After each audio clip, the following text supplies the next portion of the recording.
دور دور تک آبادی کا کوئی نام و نشان نہیں۔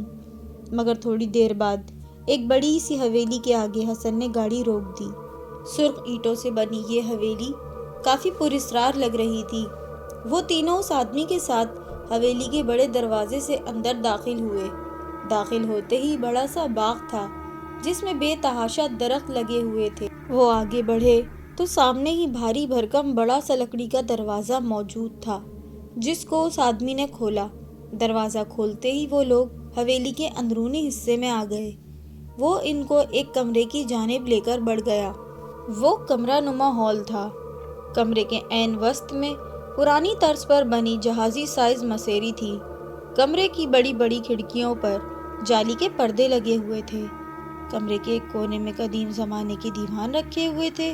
دیوار کی ایک طرف لائن سے مختصر تصاویر لگی ہوئی تھیں جن کو دیکھ کر ظاہر ہوتا تھا کہ وہ ان کے آباء و اجداد کی ہیں، جبکہ سامنے کی دیوار پر مختلف قسم کے ہتھیار لگے ہوئے تھے۔ کرم داد، یہ کون لوگ ہیں؟ وہ تینوں کمرے کا جائزہ لینے میں مصروف تھے کہ بھاری بھرکم آواز پر وہ چونکے، جہاں مسیری پر ایک آدمی بیٹھا تھا۔ وہ ان کے ساتھ کھڑے آدمی سے مخاطب ہوا۔ سردار صاحب، ان کی گاڑی خراب ہو گئی ہے، میں ان کو یہاں لے آیا تھا۔ اچھا، کیا یہ ہمارے مہمان ہیں؟ ان کی خاطر میں کوئی کسر مت چھوڑنا۔ سردار خان ان تینوں کو بغور دیکھتے ہوئے بولا۔ جاؤ، ان کو کمرہ دکھاؤ۔ کرم داد ان کو لے کر ایک کمرے کی جانب بڑھا اور کمرے کا دروازہ کھول کر وہ انہیں لے آیا۔ کمرے کی بناوٹ کافی قدیم لگتی تھی مگر ہر چیز شاندار طریقے سے اپنی جگہ موجود تھی۔ یار، یہ حویلی مجھے کچھ عجیب لگ رہی ہے، وہ لوگ آپس میں سرگوشی کرتے ہوئے بولے۔ ہاں، اس حویلی کے بارے میں مشہور ہے کہ یہ آسیب زدہ ہے، کیونکہ سردار خان نے یہاں جوان لڑکیوں کو قتل کر کے اس حویلی کے پیچھے وسط میں دفن کیا تھا۔ اس لیے ان لڑکیوں کی روح بے چین ہو کر یہاں حویلی میں بھٹکتی رہتی ہیں۔ کرم داد کی بات پر وہ تینوں ایک دوسرے کو گھبرا کر دیکھنے لگے۔ کرم داد، ہمیں تمہاری بیٹی کو بچانا ہے اور جس مقصد کے لیے ہم آئے ہیں ہم چاہتے ہیں وہ پورا کریں اور یہاں سے واپس لوٹیں۔ حسن جلدی سے بولا۔ ٹھیک ہے، آپ لوگ کچھ دیر آرام کرو، میں آتا ہوں۔ یہ بول کر کرم داد کمرے سے باہر نکل گیا۔ یار، ہم نے یہاں آ کر کوئی غلطی تو نہیں کی؟ ارحم دیوان پر بیٹھتے ہوئے بولا۔ اب تو آ چکے ہیں، اس لیے یہ سوچنا چھوڑ دو غلطی کی یا صحیح کیا۔ ہم نے اس لڑکی کو بس ہر حال میں بچانا ہے، سردار خان جیسے جابر آدمی کے ہتھے نہیں لگنے دینا۔ حسن ان دونوں کو دیکھتے ہوئے بولا۔ یار، سردار خان شکل سے ایسا نہیں لگتا، نعمان نے کچھ سوچتے ہوئے بولا۔ کسی کی شکل پر نہیں لکھا ہوتا کہ وہ کیسا ہے، ارحم نے جواب دیا۔ تھوڑی دیر بعد کرم داد ان کے پاس آ گیا۔ چلو آ جاؤ، وہ ان کو اپنے ساتھ آنے کا اشارہ کرتے ہوئے بولا، اور وہ ان کو تہہ خانے کی جانب لے بڑھا جس کا دروازہ مقفل تھا۔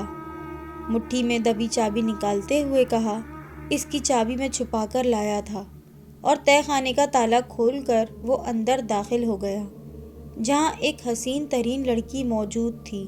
حسن اس کی بڑی بڑی آنکھوں میں جیسے کھو سا گیا۔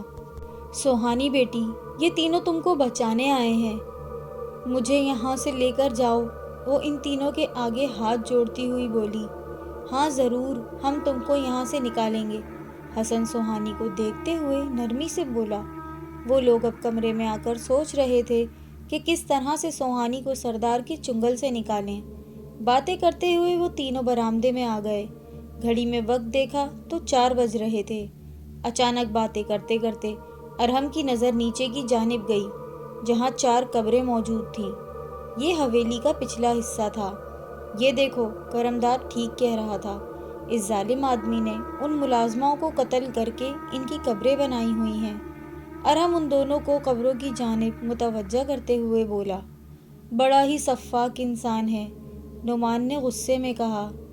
تو کیوں چپ ہے؟ وہ دونوں حسن کو دیکھ کر بولے، جو کچھ چپ چپ سا تھا۔ یہ سوہانی کے سحر میں گرفتار ہو گیا ہے، ارحم حسن کو چھیڑتے ہوئے بولا، جس پر وہ جھینپ سا گیا۔ اسے لگ رہا تھا اس کا دل وہیں تہہ خانے میں رہ گیا ہے۔ ابھی وہ باتیں کر رہے تھے کہ اچانک دروازے پر زور زور سے دستک ہوئی، جس پر گھبرا کر وہ تینوں کمرے کی جانب بڑھے۔ دستک اس قدر شدید تھی، لگ رہا تھا کوئی دروازہ توڑ ڈالے گا۔ انہوں نے جیسے ہی دروازہ کھولا، وہاں کوئی بھی نہیں تھا۔ اس سے پہلے وہ دروازہ بند کرتے کہ دروازے کے نزدیک کھڑے حسن کو ایسا لگا کوئی اس سے ٹکرایا ہے۔ وہ گھبرا کر ادھر ادھر دیکھنے لگا۔ یار سامنے دیکھ، کوئی گیا ہے، ارحم کمرے کی جانب اشارہ کرتے ہوئے بولا۔ جہاں اسے لگا تھا سامنے کمرے میں کوئی گیا ہے، وہ تینوں سامنے کمرے میں گئے تو وہاں سے سسکیوں کی آوازیں آ رہی تھیں، جس پر وہ تینوں گھبرا سے گئے۔ وہاں کوئی بھی موجود نہیں تھا۔ وہ تینوں کمرے میں واپس آ گئے۔ یار یہ کیا ماجرا ہے، کچھ سمجھ نہیں آ رہا، نعمان نے کہا۔ کرمداد نے تو بتایا تھا ان لڑکیوں کی روحیں بھٹک رہی ہیں جن کو قتل کر کے اس ملک سردار نے دفن کیا ہے، اور وہ سسکیوں کی آواز بھی انہی میں سے کسی لڑکی کی تھی، حسن نے کہا۔ اللہ رحم کرے، مجھے تو ڈر لگ رہا ہے، یہ رات کیسے گزرے گی۔ انہیں اس حویلی میں کافی خوف محسوس ہو رہا تھا۔ ابے سردار خان کی بیوی، ارحم کمرے میں جھانکتے ہوئے نعمان حسن کو دیکھتے ہوئے بولا۔ اس کی بات پر وہ دونوں بھی برآمدے میں آ گئے۔ وہ دیکھو نیچے لان میں اس کی بیوی ہی ہوگی، کیونکہ کرمداد نے بتایا تھا وہ معذور ہے، اور اس حویلی میں سردار خان، اس کی بیوی اور ملازمین کے سوا کوئی نہیں ہے۔ ارحم کی بات پر وہ لوگ نیچے باغ کی جانب دیکھنے لگے، جہاں ویل چیئر پر ایک عورت بیٹھی تھی۔ میرے خیال سے ہمیں اس کے پاس چلنا چاہیے، حسن کچھ سوچتے ہوئے بولا۔ تمہارا دماغ درست تو ہے؟ اس کو شک ہو جائے گا ہم یہاں کس مقصد سے آئے ہیں، نعمان نے اس کی بات پر بولا۔ نہیں ہوگا، ہم سلام دعا کی غرض سے جائیں گے، اور کیا پتہ ہمیں اس سے کوئی مدد حاصل ہو جائے۔ ویسے بھی بیچاری معذور عورت ہے، بے بس ہی ہوگی سردار خان کے ظلم کے آگے۔ تینوں نے باغ میں اس عورت کے پاس جانے کا سوچا اور پہنچ گئے۔ اس عورت نے ایک نگاہ ان تینوں پر ڈالی۔ چلے جاؤ یہاں سے، ورنہ مرو گے تم لوگ بھی، وہ عورت سرد لہجے میں بولی۔ ہمیں آپ کی مدد درکار ہے، حسن کچھ جھجکتے ہوئے بولا۔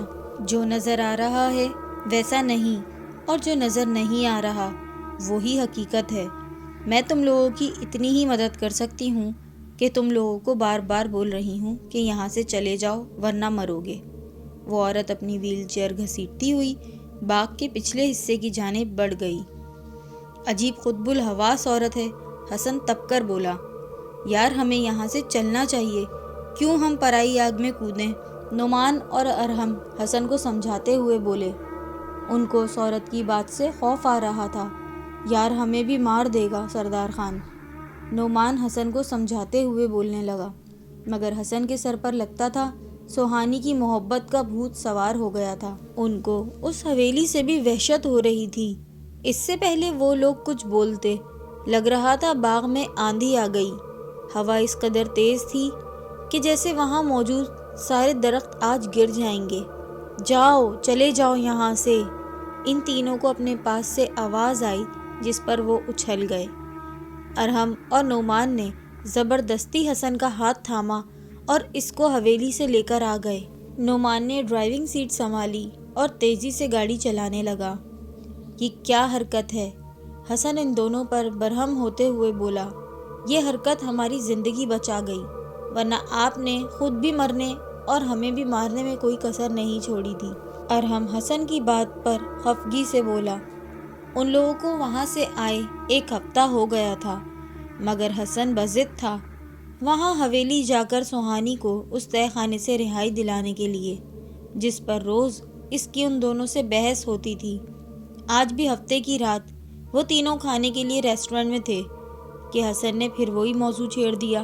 یار تو سمجھ تو نے کوئی خواب دیکھا تھا، بھول جا، بس کر دے، نعمان اسے سمجھاتے ہوئے بولا۔ یار کسی کی جان بچ سکتی تھی، ہماری وجہ سے وہ بیچاری اس سردار خان کے ہتھے چڑھ جائے گی، حسن ان کی بات پر بولا۔ دیکھ، ہم تیری کوئی مدد نہیں کر سکتے، نہ تیرے ساتھ جائیں گے نہ تجھے جانے دیں گے، ارحم اس کی بات پر بولا۔ تو پھر ٹھیک ہے، تم لوگ نہیں جا سکتے تو میں تو جا سکتا ہوں، حسن کہتے ہوئے کھڑا ہو گیا اور اپنی گاڑی کی چابی اٹھا کر تیزی سے ہوٹل سے نکل گیا۔ یہ پاگل تو نہیں ہے؟ ارحم نعمان سے بولا۔ اس کا دماغ خراب ہو چکا ہے، اس کو اپنی جان خطرے میں ڈالنے کا بہت شوق ہو رہا ہے۔ نعمان ارحم کی بات کا جواب دیتے ہوئے بولا، چلو ہم بھی اس کے پیچھے چلتے ہیں۔ وہ دونوں بھی کھڑے ہو گئے۔ کیا ہوا؟ تم کیسے آ گئے؟ حسن نے ارحم کو دیکھتے ہوئے بولا، جو آدھے راستے میں ہی اس کی گاڑی روک کر اس کے ساتھ بیٹھ گیا۔ اور یہ نعمان کہاں ہے؟ حسن پوچھنے لگا۔ وہ آ رہا ہے، ہمارے پیچھے سے کچھ کام پڑ گیا تھا۔ میں سوچ رہا تھا رات کے 12 بج رہے ہیں، ہمیں پہنچتے میں رات کے 2 بج جائیں گے، کل صبح سویرے چلتے ہیں، حسن نے کچھ سوچتے ہوئے کہا۔ اس پر ارحم نے بولا، نہیں بس اب چلتے ہیں، ابھی تو تم جانے کا بول رہے تھے، اب کیا ہو گیا؟ یار وہ اتنا ٹائم ہو گیا ہے اس لیے بول رہا ہوں۔ حسن سیل فون پر وقت دیکھتے ہوئے بولا، چلو یار کچھ نہیں ہوتا۔ ارحم کی ہمت دلانے پر حسن نے گاڑی حویلی کی جانب موڑ دی۔ وہ لوگ جس وقت حویلی پہنچے رات کے 2 بج چکے تھے، اور اس پہر دروازہ کھلا دیکھ کر حسن حیران ہوا۔ پھر وہ لوگ آہستگی سے اندر داخل ہو گئے۔ اندر ہال میں آنے کے بعد ان کو کسی کے قدموں کی چاپ سنائی دی۔ اس پر وہ دونوں پلر کے پیچھے چھپ گئے۔ وہ لوگ آہستگی سے دبے قدموں تہہ خانے کی جانب بڑھ گئے جہاں سوہانی قید تھی۔ دیکھو سوہانی، میں تم کو بچانے آیا ہوں۔ حسن سوہانی کا ہاتھ تھام کر تیزی سے وہاں سے نکلا۔ ابھی وہ لوگ نیچے ہال تک پہنچے تھے کہ اچانک سردار خان کی زوردار آواز آئی، کون ہے یہاں؟ مگر وہ سوہانی کو لے کر ایک کمرے میں چھپ گیا، جو شاید سردار خان کی بیوی فردوس کا کمرہ تھا۔ اس کمرے میں خالی ویل چیئر رکھی ہوئی تھی۔ اچانک وہ ویل چیئر پورے کمرے میں تیزی سے گول گول گھومنے لگی۔ یہ دیکھ کر حسن کی آنکھوں میں دہشت آ گئی تھی۔ وہ گھبرا کر ارحم کی تلاش میں نظر دوڑانے لگا، جو اب اس کے ساتھ موجود نہ تھا۔ وہ سوہانی کا ہاتھ پکڑ کر باہر کی جانب بھاگا اور حویلی کے پچھلے حصے کی جانب چھپ گیا، کیونکہ سامنے ہی باغ میں فردوس بیگم تھیں۔ ارحم گاڑی میں بیٹھتے ہوئے فکر مندی سے نعمان سے بولا، پوچھو تو حسن کہاں ہے؟ کہیں اصل میں یہ حویلی کی جانب تو نہیں نکل گیا؟ یار مجھے تو یقین نہیں آ رہا ہے کہ جو کچھ فیض چاچا نے بتایا وہ درست ہے۔ ارحم پریشانی سے پسینہ صاف کرتے ہوئے نعمان سے بولا۔ وہ دونوں ہوٹل سے نکل کر پارکنگ کی جانب بڑھے ہی تھے کہ ان کو فیض چاچا نظر آ گئے، جو سامنے روڈ پر کسی سواری کے انتظار میں کھڑے تھے۔ فیض چاچا ارحم کے پرانے ملازم تھے۔ وہ کئی سالوں میں اس کے گھر ملازمت کرتے تھے، مگر اب ان کی کافی عمر ہو چکی تھی، اس لیے وہ اب اس کے گھر نہیں آتے تھے۔ ارحم سے مل کر وہ کافی خوش ہوئے۔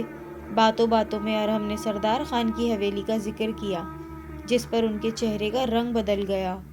ان کے تاثرات دیکھ کر نعمان ارحم دونوں چونکے۔ ان کے پوچھنے پر وہ بتانے لگے کہ اس حویلی میں ان کے بڑے بھائی ارشد ملازم تھے۔ سردار خان بہت رحم دل اور نیک فطرت انسان تھا۔ اسے اپنی بیوی فردوس بیگم سے عشق تھا، جو ایک حادثے میں معذور ہو گئی تھیں۔ اولاد کوئی تھی نہیں۔ سردار خان اپنے ملازمین کی ضرورت کا خیال رکھتے تھے۔ ان کا ایک پرانا ملازم تھا کرم داد۔ اس کی بیٹی سوہانی فردوس بیگم کی خدمت کرتی تھی۔ ایک دن سردار خان نے کرم داد اور سوہانی کی گفتگو سن لی، جو آپس میں بات کر رہے تھے۔ سوہانی اپنے باپ سے بول رہی تھی، اس بڑھیا کو تو میں سلو پوائزن کھانے میں دے رہی ہوں، زیادہ سے زیادہ 1 ماہ جی سکے گی، اور وہ بڈھا سردار خان، اس کو میں اپنے حسن کے جال میں پھانس کر شادی کروں گی اور ساری دولت اپنے نام کراؤں گی۔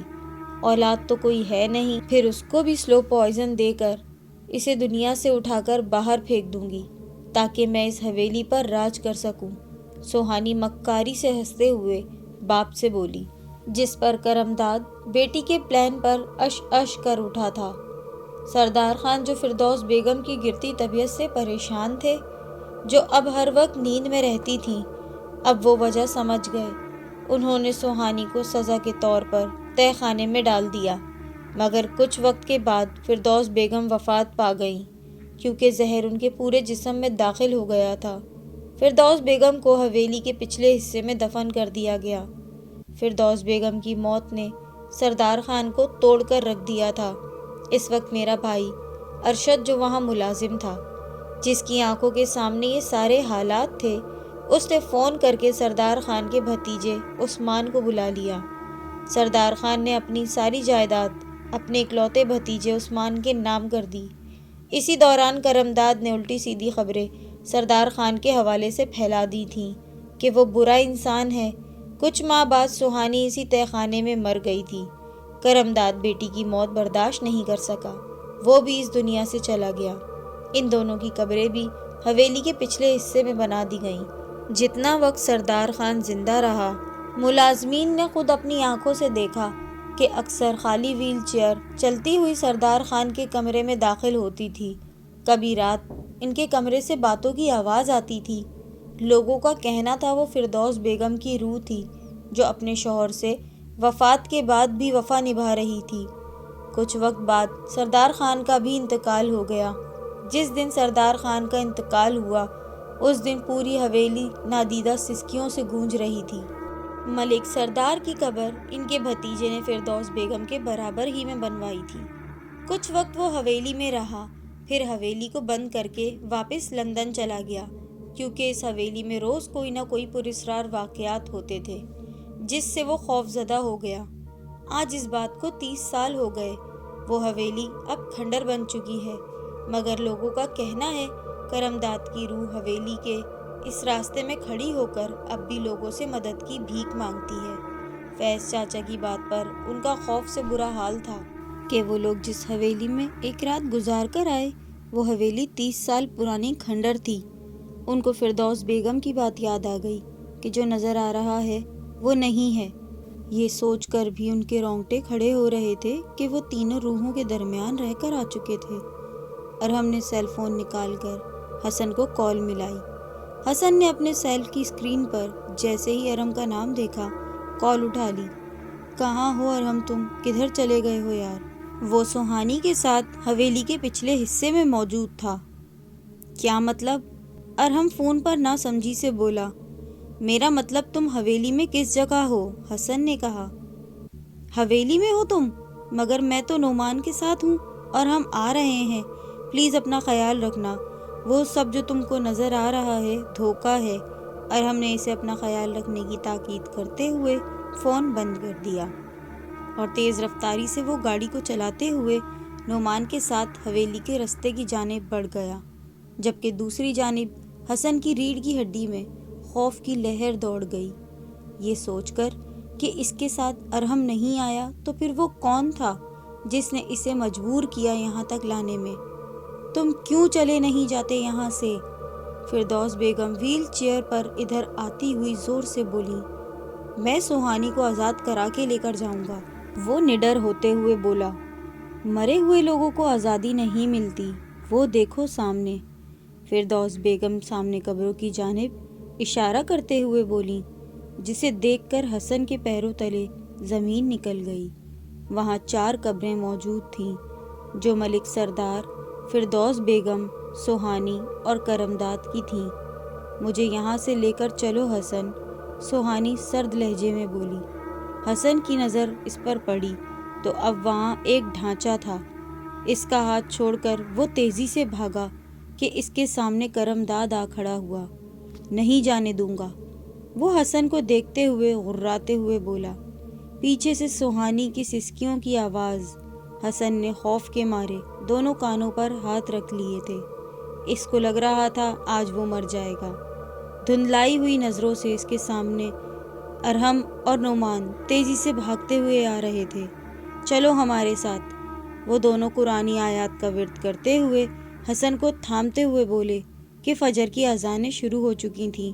ان تینوں نے گھبرا کر اپنے چاروں طرف نظر دوڑائی۔ حویلی جو رات اتنی عالیشان تھی اب کھنڈر میں تبدیل ہو چکی تھی۔ وہ لوگ تیزی سے وہاں سے نکل آئے۔ آج اس واقعے کو اتنے برس بیت گئے، مگر آج بھی وہ تینوں اس پراسرار حویلی کا سوچتے ہیں تو خوف سے ان کے رونگٹے کھڑے ہو جاتے ہیں۔ تو یہ تھی ہماری آج کی کہانی۔ اس کو لائک کریں، شیئر کریں اور ہارر پلینٹ وائس کو سبسکرائب کریں۔ Thank you.